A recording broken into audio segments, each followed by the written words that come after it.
I'm Dylan Cease, pitcher for the Chicago White Sox, avid disc golfer. You're going to rate your mustache compared to pros. Okay. Well, the problem here is he's also got a lot of 5 o'clock shadow, which I do now, but if I'm pitching on prime time, I'm not going to have it.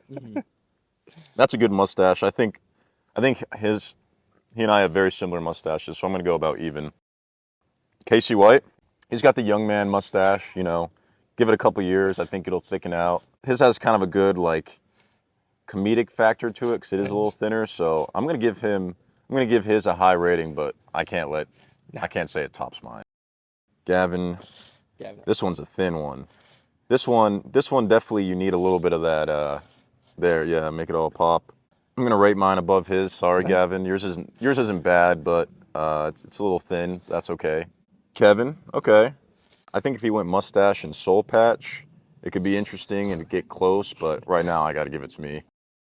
That's great. Honestly, that might be better than mine. That's at least as good as mine, maybe better. So did you really name your cat after a disc? Yeah, Luna. I was expecting to know. You shocked me on the yes. Yeah, we did. So Sage and Luna's kind of a feminine name a little bit, and it was. I just want to give a shout out to Paul and be a part of everything. How many stadiums have you thrown a disc in? Guaranteed Rate, Cleveland, Coors Field.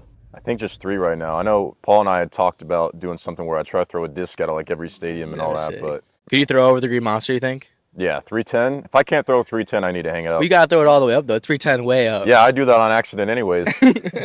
You step up to your lie. Do you mark it, flip it, or play it? I usually just play it if it's a casual. I've done league in a couple tournaments, and there I'll do the whole, put the thing down. But usually I just step up and go. Let's be real. You're a pro athlete. If you dedicated yourself to just disc golf, what do you think you could be rated? It's tough because I've been playing for a couple years, and I don't think I've made much progress. So, assuming I found a good coach and I got out and practiced, I'd like to think I could get to at least 1,000 rated. I mean, I think that should be doable, but I'm like low 900s at my peak right now. Maybe I'll pop off a 930, 940 every once in a while if I'm lucky. Mostly just going to the course, but if I've had a frustrating round, I'll go out to that field and be like, all right, do I need to take the disc away from me? Do I need to do this? Do I need, try to Band-Aid it together? What teammate do you want to play around with the most? Well, I've played with Gio and Carlos before. I'm trying to think of someone I think would really enjoy it. I've played with Jimmy Lambert a little bit as well. If we could record it, I'd play with Shohei so we could get a bunch of viewers and then build the brand. What would you say the best part of your disc golf game is? My courses? What's more nervy, pitching against Shohei or playing around with McBeth? Pitching against Shohei, I've never played a good round with Paul, so I always have to tell him, hey man, I know I'm not great, but I'm a lot better than what you're seeing right now.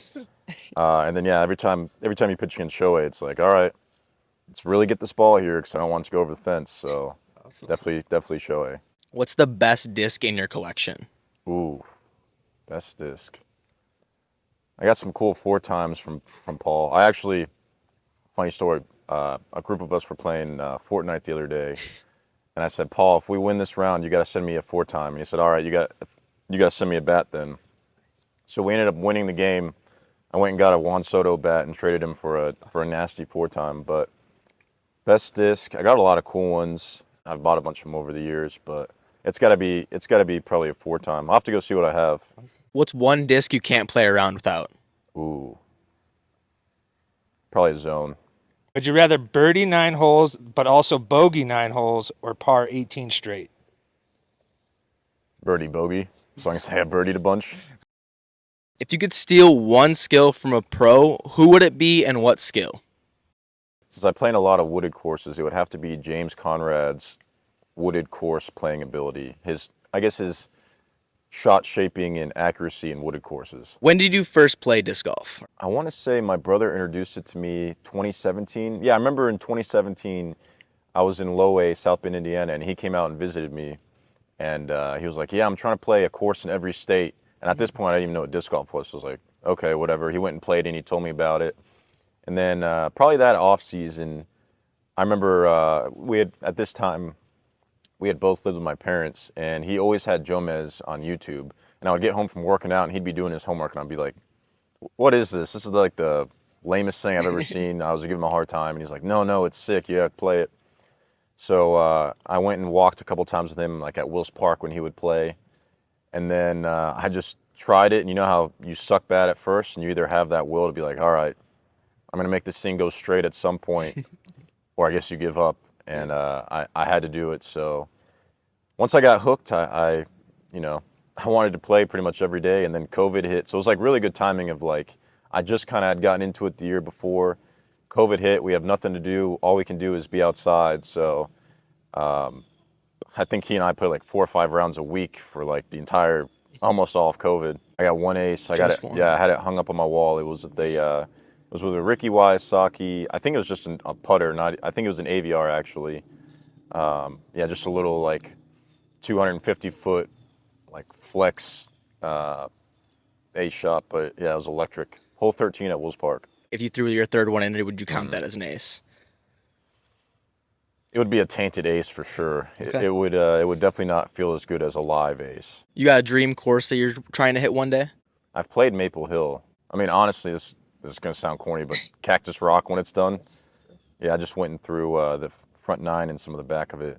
Man, Cactus Rock for sure. I think all it would take is if I had 1 or 2 good shots around where like you hit your line and you shape it nice, just I think just that whatever chemicals happen in your brain at that point, that dopamine release got me hooked. I feel like I only get to play disc golf like 5-6 weeks a year really, so I have to just get it in while I can. Once I start throwing again, which happens like November, maybe mid-November, I'm getting farther in my career, so it's like it's just not worth risking. But Totally. I try to play as much as I can. During the season, I always play a couple of rounds. It's usually after I've had a bad start or two, and I'm like, I got to do something fun with my life. And I'll go out and play like Delwood or a course in Chicago. Yeah. If we're really playing around with my buddies, it's 1 off the tee, except 2 off of 1, of course. And then a lot of trash talking. If I'm playing with my twin, I'm really saying some stuff. If it's like with a friend or people I don't know that much, it's probably going to be a lot more friendly. Unless they're coming at me, which we got a guy here, John, I think you met, because he texted me and said, hey, you're doing an interview at Sequoia, huh?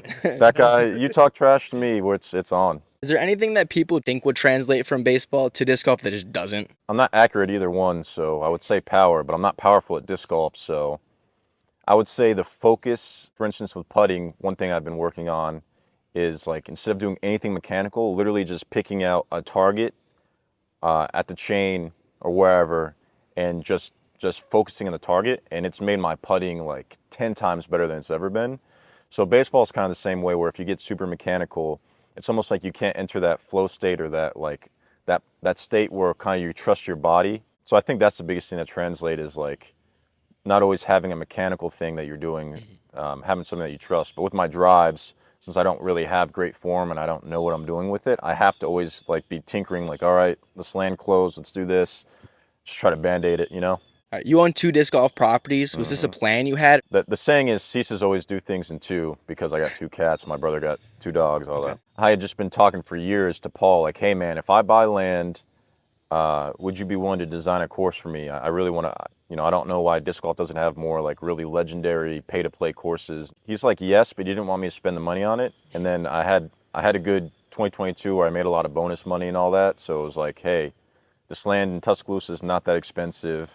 I got a crew that's willing to do it. Would you be willing to design it? And then it's all just worked out like so much better than I can even imagine. Like having my friends there that own a landscaping company that know how to work with the land and are disc golf fanatics. I want to say a week after we shot the first episode of Finding the Lines out at Cactus Rock, Paul called me and was like, hey man, do you want another disc golf course?